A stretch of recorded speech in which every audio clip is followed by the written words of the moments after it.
The state of Rhode Island is making national waves because we want to stop using daylight savings time. Are you kidding me?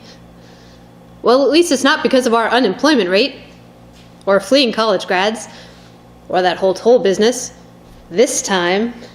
Now, Representative Blake Philippi of Block Island is proposing an end to daylight savings time in Rhode Island because we all hate when the sun sets around 4 p.m. in December, which I can't say I disagree with. He also cites health consequences to early darkness in winter, such as seasonal affective disorder. Most people object to this idea because they do not want their children waiting for the bus in the dark.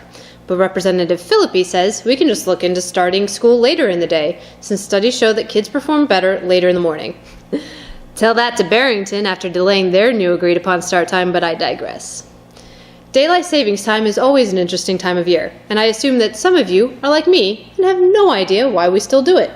To quote John Oliver from HBO's Last Week Tonight, "How is this still a thing?" Daylight savings doesn't help farmers. It doesn't save on energy quite as much as I'm sure we would all hope, and according to some studies, is most beneficial to the retail industry. According to a lecturer at Tufts University, Michael Downing, Americans really do leave their homes when there is more sunlight at the end of the day and spend money. Now, of course, there's the Uniform Time Act, passed in 1966, that is meant to have the whole nation observe a uniform time, but there are already exceptions. Arizona and Hawaii are the most notable exceptions. So why not Rhode Island? We meet the criteria. We fit the bill. I'm going to be completely honest with you. I'm a millennial without children, so I don't have a strong opinion on school buses, and I don't own a single watch that needs to be winded.